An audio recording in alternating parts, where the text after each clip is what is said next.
नमस्ते नमस्कार सम्पूर्ण तपाईहरुलाई स्वागत छ फेरि पनि हाम्रो शुभ विषयमा। साथीहरु मैले आज नयाँ जब भ्याकेन्सी अनाउन्समेन्ट भिडियो लिएर आएको छु साथीहरु।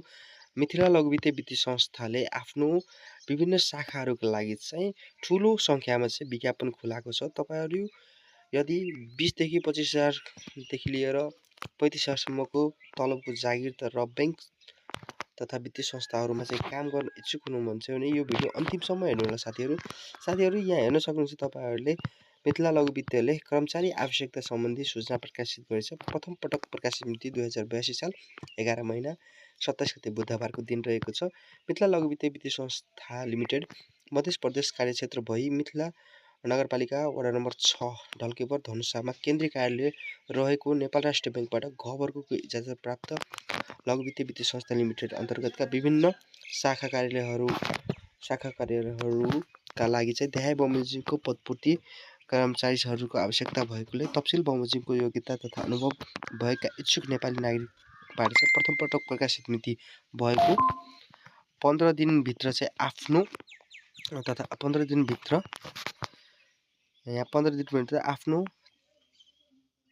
दिनभित्र आफ्नो सम्पर्क नम्बर सहितको बायोडाटा हैन सिभी नागरिकता र शैक्षिक योग्यताको प्रमाणपत्र अनुभवको प्रमाणपत्र हालसालै खिचेको पासपोर्ट साइज 3 प्रति फोटो सहित रीतिपूर्वक भएको दरखास्तमा आह्वान गरिन्छ भनिन्छ। अब विज्ञापन नम्बर 2/2082-83 रहेको छ। पद रहेको छ सहायक चतुर्थ हो र संख्या केही भनेको छ र यो सहायकको लागि चाहिँ एसएलसी वा एसई पास गरेको हुनुपर्ने र 1 वर्षको चाहिँ बैंक तथा वित्तीय संस्थाको चाहिँ लघुवित्तहरूको चाहिँ अनुभव हुनुपर्ने भन्छ र कम्प्युटर सम्बन्धी ज्ञान भएका र मोटरसाइकल स्कुटी लाइसेन्स र सर्वसाधारण भएकालाई चाहिँ विशेष प्राथमिकता दिन्छ भनेको छ।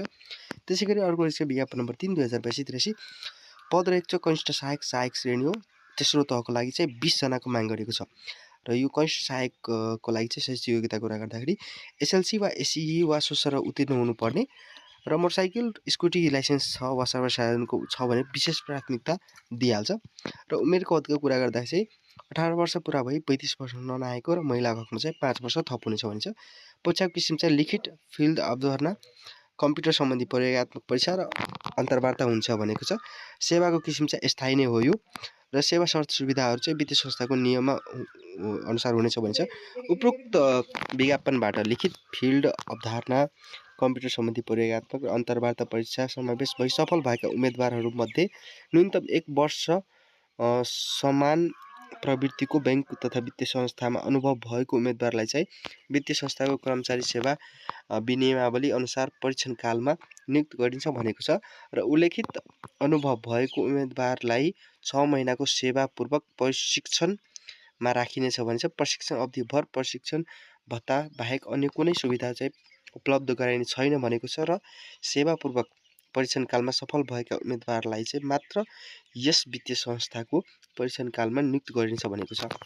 अब दरखास्त बुझाउने ठेगाना भन्दाखेरि दरखास्त फार्म तथा सम्बन्धित कागजातहरू चाहिँ इमेल ठेगाना भ्याकेन्सी mithlabbank@gmail.com मा चाहिँ वा यस वित्तीय संस्थाको केन्द्रीय कार्यालय मिथिला नगरपालिका वडा नम्बर 6 ढल्केवर धनुषामा बुझाउनु पर्ने भनेको छ। दरखास्त फार्म तथा प्रवेशपत्र वित्तीय संस्थाको वेबसाइट केन्द्रीय कार्यालय वा वेबसाइटमा डाउनलोड गरी भर्न सक्नुहुन्छ भनेछ। अन्य जानकारीहरूको कुरा गर्दाखेरि प्रस्तुत परीक्षा दस्तुर बापत कनिष्ठ सहायक र सहायकको लागि चाहिँ क्रमशः 500 र 700 भनेको छ।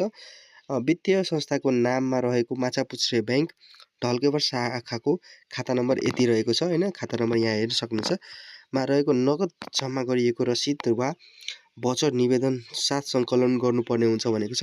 प्राप्त दरखास्त फारम तथा कागजात छानबिन गर्दा रीति नपुगेको ठहरेमा त्यस्तो दरखास्त रद्द गरिनेछ भनिन्छ र त्यस्ता अवस्थामा परीक्षा दस्तुर फिर्ता हुने छैन भनेको छ। नेपाल बाहिरको शिक्षण संस्था वा बोर्डबाट अध्ययन गरेको उम्मेदवारले सक्षमताको प्रमाणपत्र सर्टिफिकेट अफ इक्वाभ्यालुएसन भनेको छ पेश गर्नुपर्ने हुन्छ भन्छ। लिखित परीक्षाको पाठ्यक्रम र अन्य जानकारीहरू यस संस्थाको वेबसाइट www.mlbbank.com.np बाट चाहिँ प्राप्त गर्न सक्नुहुन्छ भन्छ। लिखित परीक्षा हुने स्थान भन्दाखेरि तपाईको श्री विनायक इङ्ग्लिस बोर्डिङ उच्च माध्यमिक विद्यालय ढल्केवर 6 धनुषामा हुनेछ र सर्ट लिस्ट छोड्नोट सूची वित्तीय संस्थाको वेबसाइट www.mlbbank.com.np मिति 2082 12 महिना 16 गते राखिनेछ भनेको छ। साथै छनौट भएको उम्मेदवारहरूलाई मात्र लिखित परीक्षामा समावेश गरिनेछ भनेको छ। लिखित परीक्षाको मिति र समय भन्दाखेरि 2082 साल चैत 21 गते शनिबारको दिन 11 बजे राखिएको छ र कुनै कारणवश लिखित परीक्षाको निर्धारित मिति र समय हेरफेर हुने गएमा यस संस्थाको वेबसाइट www.mlbbank.com.np वा केन्द्रीय कार्यालयबाट पुनः जानकारी गराइन्छ भनेको छ। आवेदकबाट प्राप्त दरखास्त स्वीकृति र अस्वीकृति गर्ने अधिकार चाहिँ यस संस्थाको मा निहित हुनेछ भनेको छ। यो एउटा राम्रो संस्था हो साथीहरू। यो मिथिला लघु वित्तीय संस्था चाहिँ एउटा धेरै राम्रो संस्था हो। यसको चाहिँ कनिष्ठ सहायकको लागि चाहिँ भनेको चाहिँ यो परीक्षार्थी होइन, कनिष्ठ सहायक पद नै हो, तेस्रो पद नै हो। यो चाहिँ 20 जनाको माग गरेको छ, ठुलै सङ्ख्यामा माग गरेको छ। तपाईँको मिनिमम यो कनिष्ठ सहायकको लागि चाहिँ 20 देखि 25,000को तलब हुन्छ र सहायकको लागि चाहिँ 25 देखि 30,000को तलब हुन्छ। यदि तपाईँहरूसँग क्वालिफिकेसन छ भने तपाईँहरूले यसमा चाहिँ आवेदन दिनुहोला। अप्ठ्यारो भएमा स्क्रिनमा दिएको नम्बरमा कन्ट्याक्ट गरेर पनि तपाईँहरूले आफ्नो फर्म चाहिँ फिलअप गराउन सक्नुहुन्छ होइन। साथीहरू भिडियो कस्तो लाग्यो? भिडियो मन पऱ्यो भने भिडियो लाइक, च्यानल सब्सक्राइब गरेर बेल आइकन चाहिँ अन गरेर राख्नु होला र कमेन्ट सेक्सनमा गएर चाहिँ भिडियोमा सुधार गर्नुपर्ने कुराहरूलाई चाहिँ पनि भिडियोमा कमेन्ट गर्नु होला, फिडब्याक दिनु होला साथीहरू। साथीहरू आजको लागि म बिदा चाहन्छु होइन। फेरि भेटौँला अर्को भिडियोमा। हस् त, धन्यवाद। जय नेपाल।